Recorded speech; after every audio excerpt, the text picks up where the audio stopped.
నీ అనుగ్రహం అక్కర్లేదన్నప్పుడు ఎందుకు జరుగుతుంది శుభం? అశుభం జరిగింది. ప్రసాదము అన్న మాటకు అర్థం ఏమిటంటే అనుగ్రహము. ఎవరో వ్రతం చేస్తుంటే చూసి తనకున్న ద్రవ్యంతో ఆమె వ్రతం చేసేస్తుంది. ఎవరికి వ్రతఫలం వస్తుందని అడిగాడు. చేసిన వాడికి వస్తుందా, చూసిన వాడికి వస్తుందా?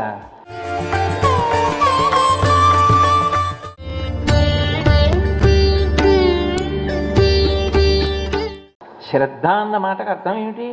ఒకటి చేసేటప్పుడు అసలు అది ఎలా చేయమన్నారన్న విషయం తెలిసి ఉండాలి కదా. అది ప్రథమాధ్యాయంలో ఉంది కదా. సత్యనారాయణ స్వామి వారి వ్రతకథ పుస్తకం పరమ సంక్షిప్తంగా కాకుండా బాగా దాని గురించి స్పష్టంగా ప్రతి శ్లోకానికి తాత్పర్యంతో ఉన్న పుస్తకం ఒకటి సంపాదించుకుని ప్రథమాధ్యాయం చదివితే వ్రతం ఎలా చెయ్యాలో ఋషి చెప్తాడు, నారదుడు చెప్పాడు.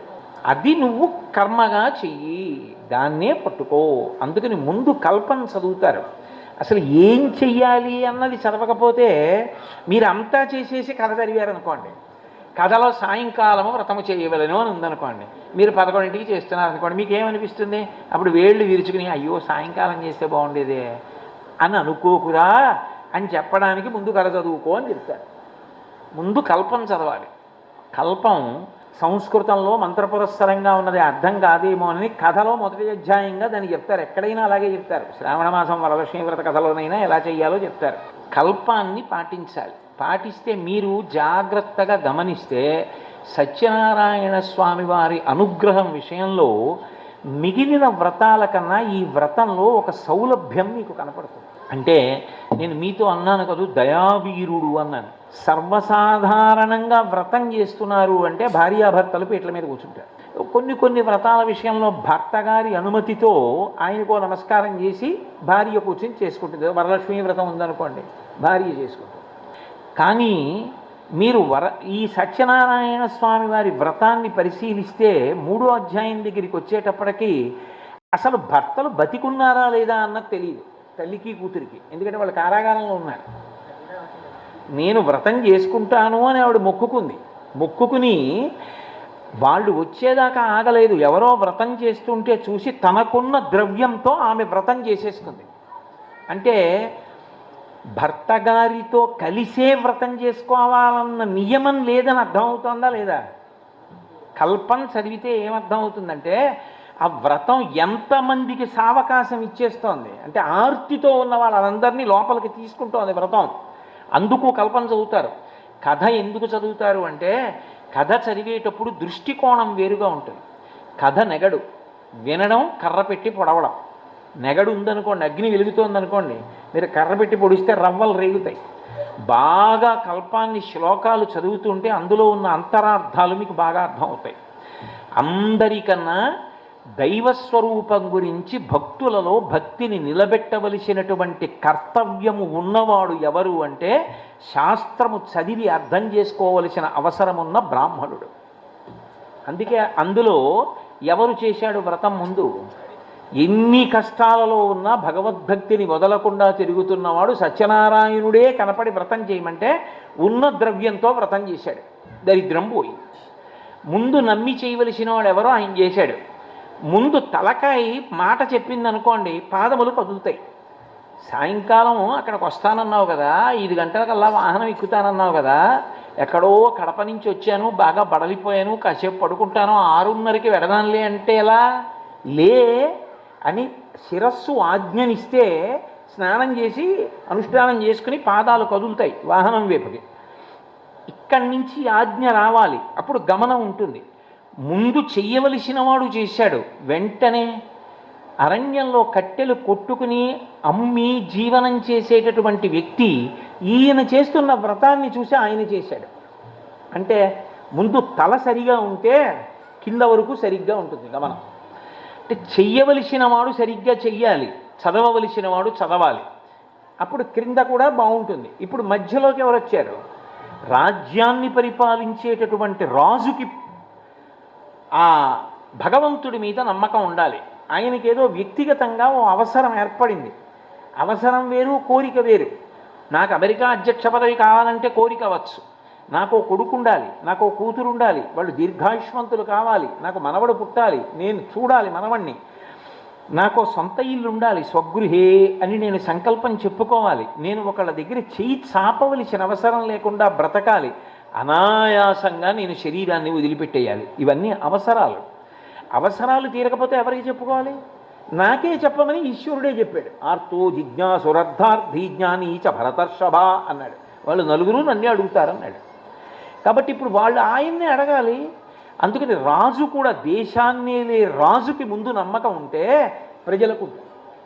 కాబట్టి ఇప్పుడు రాజు ఏం చేశాడు? నదీ తీరానికి వచ్చి చేశాడు, అంతఃపురంలో కూర్చొని చేయలేదు. అందుకే మీకు భద్రశీల అన్న నదీ తీరంలో చేస్తున్నాడు అని చెప్తారు.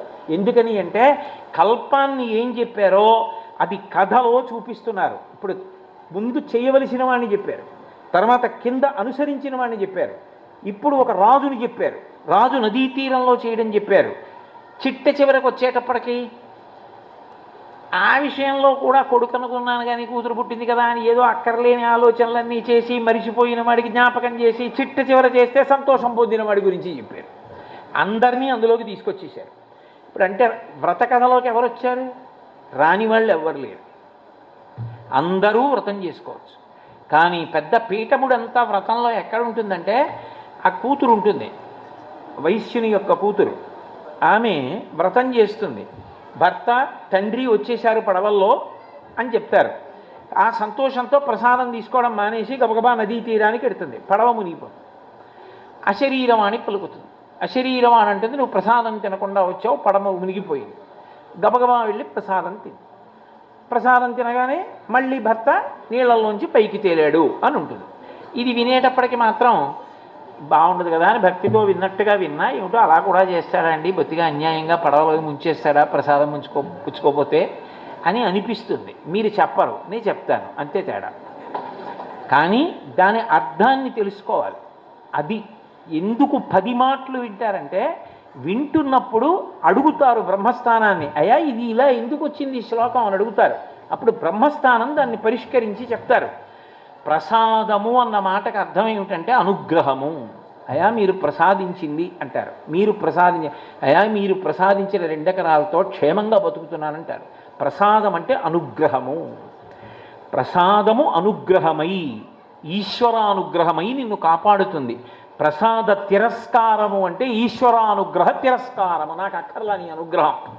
నీ అనుగ్రహం అక్కర్లేదన్నప్పుడు ఎందుకు జరుగుతుంది శుభం? అశుభం జరిగింది. ఇది అశరీరవాణి చెప్పింది. అశరీరవాణి అంటే శరీరం లేనిది. శరీరం లేకుండా వాణి ఎక్కడ ఉంటుంది?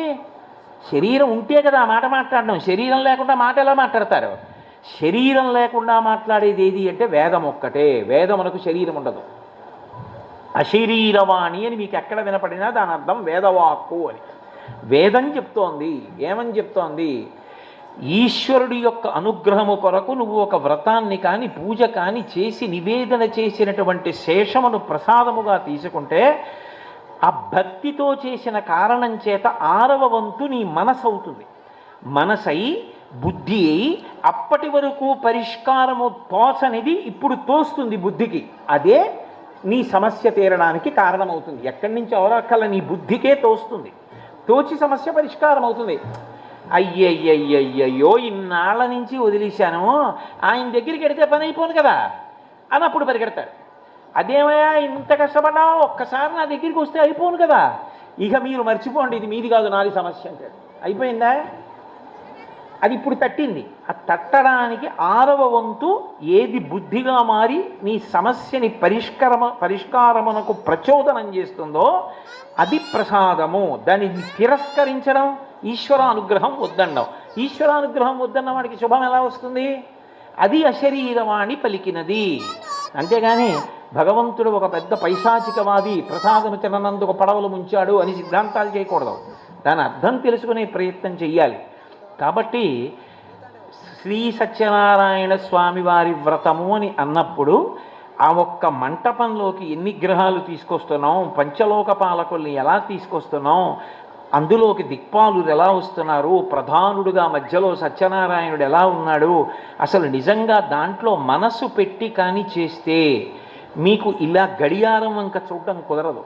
నేను పరమసత్యం చెప్తున్నా. ఎందుకనంటే సత్యనారాయణ వ్రతం చేసేటప్పుడు ఒక్కొక్క గ్రహాన్ని పిలిచినప్పుడు ఒక్కొక్క శ్లోకం చెప్తారు. ఇదిగో తెల్లటి బట్టలు కట్టుకున్నాడు, ఫలానా రథం ఎక్కాడు, ఫలానా ఆయుధాలు పట్టుకున్నాడు, పత్ని పుత్ర పరివార సమేతం సాంగం సవాహనం సాయుధం వీటన్నిటితో కలిసి మేరు పర్వతానికి ప్రదక్షిణం చేస్తూ వస్తున్నాడు. వచ్చి ఇదిగో మంటపంలో కూర్చున్నాడు. ఇప్పుడు నేను ఆయనకి నమస్కారం చేసి ఇదిగో ఆ ఖర్జూర పండు అక్షతలు అవి ఇస్తున్నామంటే ఆయన వచ్చి మనం పిలిస్తే కూర్చున్నందుకు ఆయన్ని గౌరవం చేస్తున్నాం. ఎవరికి వ్రతఫలం వస్తుందని అడిగారు. చేసిన వాడికి వస్తుందా, చూసిన వాడికి వస్తుందా అంటే ఒక్కొక్కసారి చేసిన వాడికి వస్తుంది, ఒక్కొక్కసారి చూసిన వాడికి వస్తుంది, ఒక్కొక్కసారి చేసిన వాడికి చూసిన వాడికి కూడా వస్తుంది. ఎక్కడుంది? కథలో ఉంది. ఎలా ఉంది అంటే మనసు ప్రధానం.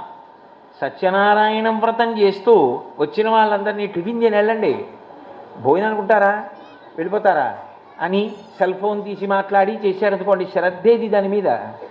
ఆ గ్రహం వచ్చి అక్కడ కూర్చుంది, ఏం వింటున్నావు ఆయన చెప్తుంటే. చంద్రగ్రహాన్ని పిలిచావు, చంద్రుడు వచ్చాడు, నీకేది శ్రద్ధ? పెద్దలు వచ్చినప్పుడు నువ్వు మర్యాద పాటించకపోతే వాళ్ళు దాని వలన అప్రీతిని పొందుతారా, పొందరా? ఆయనకి గౌరవం లేదండి అంటారు. అలాగే మంత్రముతో పిలుస్తోంది బ్రహ్మస్థానం. ఆ ఉపకారమునకు మీరు ప్రత్యుపకారం చేయలేరు. ఆయన మంత్రశక్తి చేత పిలుస్తున్నాడు. శబ్దశక్తికి వస్తారు దేవతలు. శబ్ద బ్రహ్మమయీ చరాచరమయీ జ్యోతిర్మయీ వాంగ్మయీ అంటారు శంకర భగవత్పాదులు మీనాక్షి స్తవంలో. ఒకప్పుడు చూశారు అలా రావడం దేవతల్ని. రామాయణ కాలంలో దేవతలందరూ వచ్చి కూర్చుంటే కనపడేవారు. అనుష్ఠాన బలం తగ్గిపోయి దేవతలు కనపడరు. ఇప్పటికీ కడపలో గండి అని ఒక క్షేత్రం ఉంది. ఆ గండి ఆంజనేయ స్వామి క్షేత్రంలో 2 కొండల మధ్యలో వాయుదేవుడు కట్టిన బంగారు తోరణం ఉందంటారు. అది పరమపుణ్యాత్ములు, ఇక జన్మ రాని వాళ్ళు ఎవరుంటారో వాళ్ళకి కనపడుతుంది ఆ తోరణం అంటారు. ఒక బ్రిటిష్ కలెక్టర్కి కనపడింది అని గజెట్లో ఉంది ఇప్పటికీ. అది ఎవరు ఎటువంటి వారు అంటే ఏం చెప్పగలం? పైన ఉన్న పటాటోపాన్ని బట్టి చెప్పలేను, లోపల భక్తి వలన తెలుస్తుంది. ఒక ఆయన వ్రతం చూడడానికి కూర్చున్నాడు.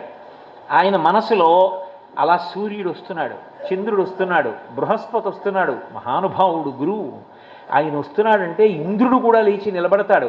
అబ్బా బృహస్పతి ఇలా వస్తున్నారు, వచ్చి కూర్చున్నారు అని మనసా తల తాటించి ఆయనకి నమస్కారం చేస్తాడు. ఆయన అక్షతలు వేశారు. చేస్తున్నవాడు సెల్ ఫోన్ మాట్లాడుతున్నాడు, చూసినవాడు మానసికంగా నమస్కారం చేస్తున్నాడు. ఫలితం ఆయనకి ఎడుతుంది. ఎందుకని? కర్మత జడం, కర్మ ఫలితాన్ని ఇవ్వదు. కర్మచేత ప్రీతి పొందిన పరమేశ్వరుడు వ్రతానికి ఫలితాన్ని ఇస్తాడు.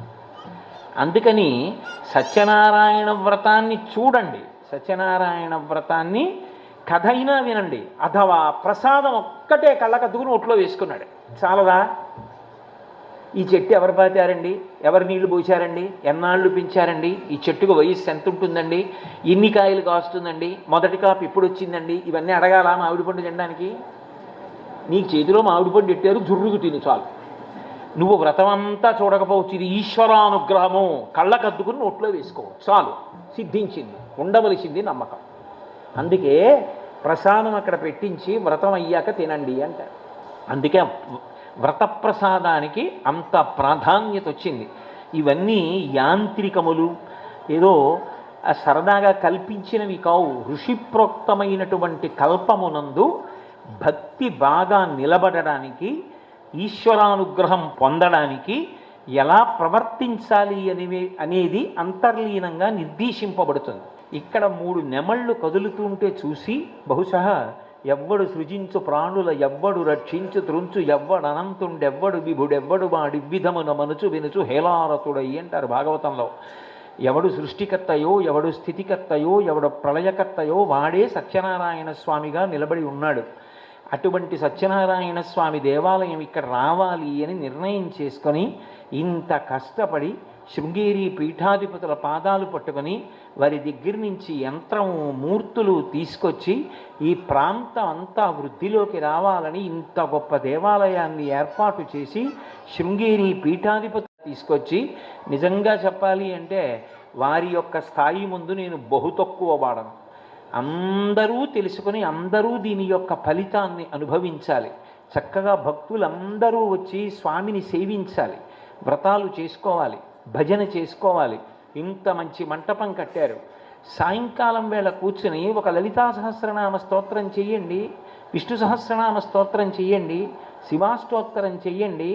భజన మండలిగా ఏర్పడి ఈ ప్రాంతం వాళ్ళందరూ వాద్యాలు మ్రోగిస్తూ చక్కగా భజన చెయ్యండి. మీరే ఒక పాట పాడండి. మీకు గొప్ప అవకాశాన్ని ఆయన కల్పించారు. అమ్మ ఏం చేయగలదు?